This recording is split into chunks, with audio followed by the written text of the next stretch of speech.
First of all, I think we'd like to know a little bit more about you. Who is this person on the podium? And I was intrigued by the introduction of you in the program. It says that you are a bicultural refugee from the pharmaceuticals industry. What does that mean? Yes, well, I didn't want to give the impression that I ran barefoot across Europe to get away from something.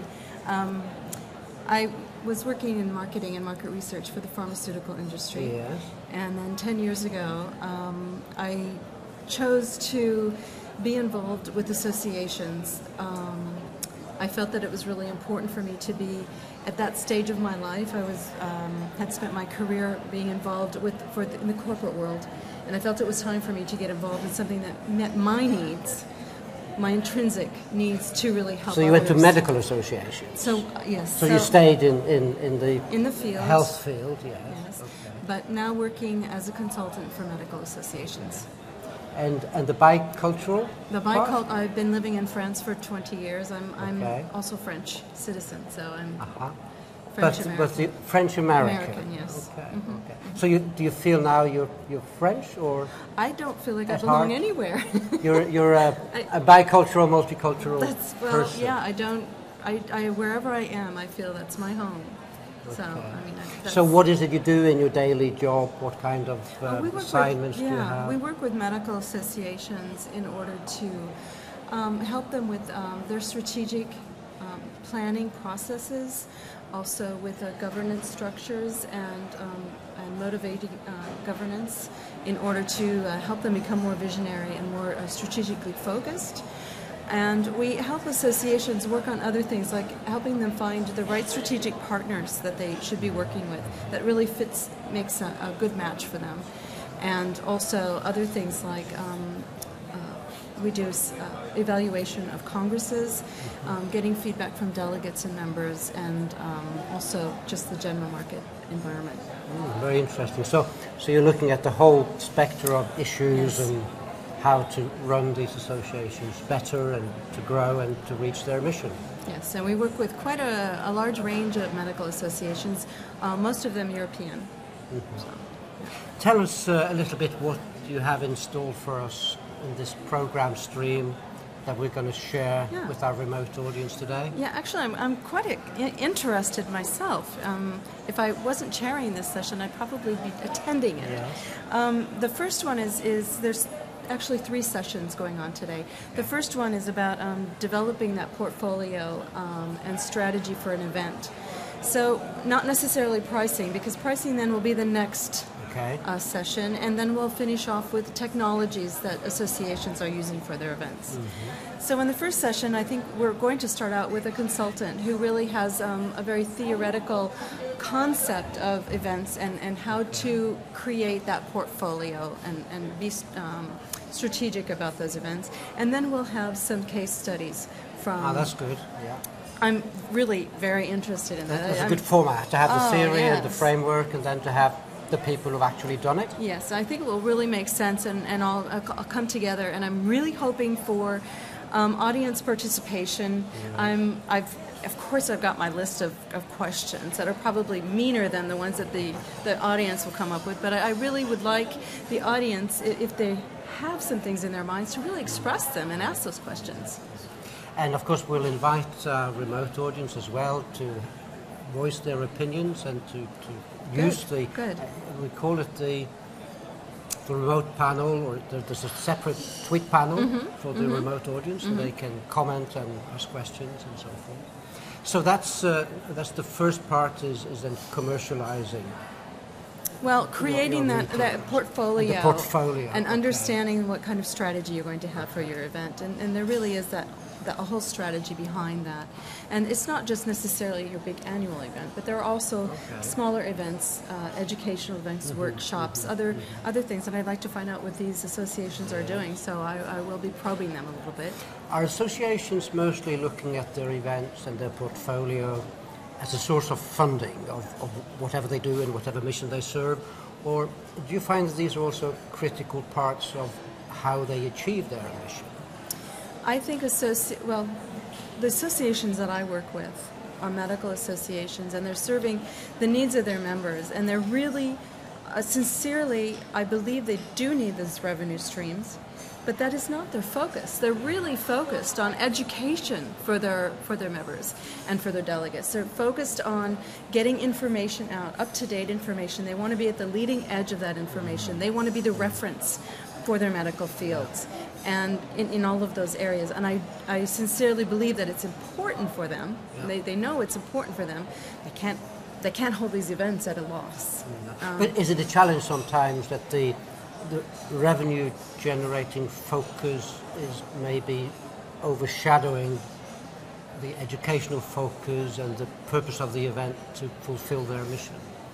Is that an issue? I don't believe that it's overshadowing, but I do believe they need to find the balance between providing everything that they need to provide and getting all of the people involved that need to be involved, rather than focusing on making revenue. But I do also believe that it is an extremely important aspect of every event, and finding those revenue streams is sometimes they need to provide to find some innovation and some creativity in finding those. And of course, in these hard times, it's more important than ever. Well, especially probably. with the industry, Elling, the industry is pulling out in a lot of different ways, yes. and we hear it everywhere we turn. We're hearing people talking medical about congresses is in the and melting they're not pot alone. almost. They're not alone. So after that overriding framework, you go to sort of a subset of that being pricing.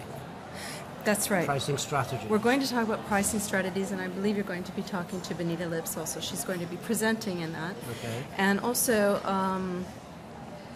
a director of the ASAE is going to be presenting. So really two people that are very well experienced in this area. I'm looking forward to hearing their presentations and what they see as using effective pricing strategies. And I've got some really good questions for them if we don't have others. So. And then we sort of change approach a bit, and then Yes. in the afternoon we talk about technology. That's right. Everybody's talking about technology. Everyone's talking about technology. Everyone wants to try everything new, but I think in order to get delegate buy-in, it's really individually based on who the delegates are at each association, and it's very important that each association look at their own mix of who's coming to their meetings. So. But that's probably part of the challenge, that their mix includes the technology-savvy young generation and the older generation, which have a different approach. Yes and no. I think the older generation is not so old anymore.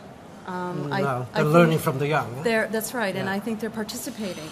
Yeah. I'm seeing more and more people tweeting that are in their 60s, and I'm really encouraged by that. Yeah. It's almost like they're ceding to the technology, and they do realize the importance. It's really the generation upside down, but now the old learn from the young.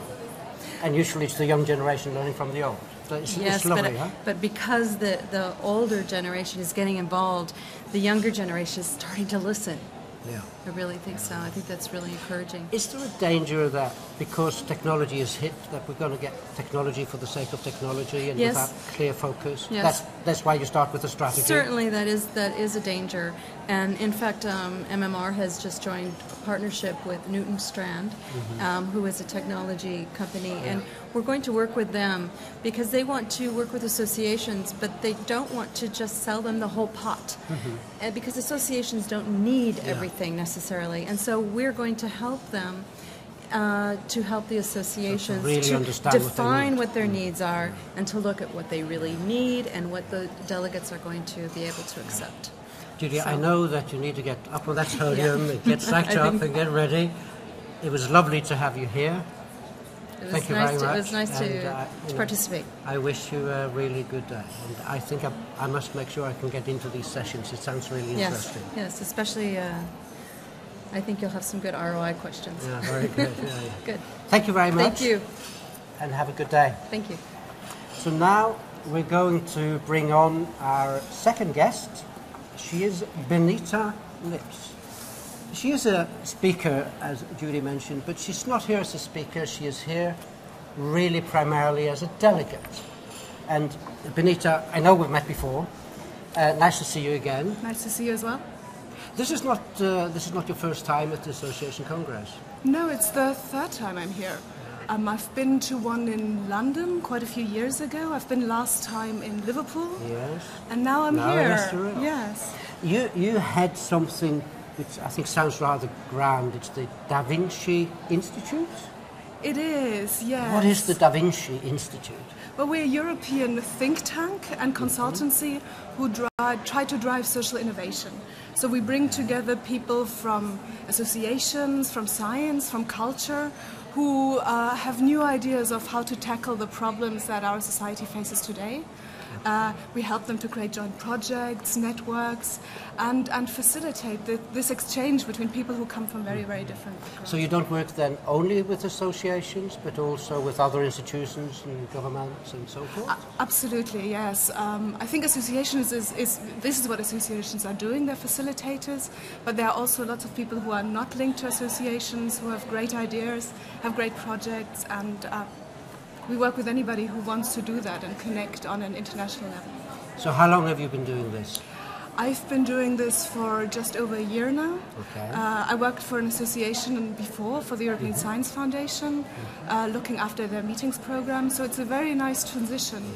And I think that, meetings is still the way to do this. And meeting in person is still the way to do this. Yeah, well, this is a little bit what I wanted to talk to you about. What's the role of these meetings? Why do you come? Can you not achieve much of what you pick up here virtually these days? Well, I think it's great that we have this opportunity to also address a virtual audience, and I think it's essential that this is combined. But it has to be combined because I think if you really want to make a connection, if you want to work with somebody, you have to see them and you have to be close enough to get a feeling for that person. You want to smell them, exactly. And this is how connections are still made. So I think to get an overview of what's out there and who's there, or to follow up, this hybrid, this virtual world is fabulous.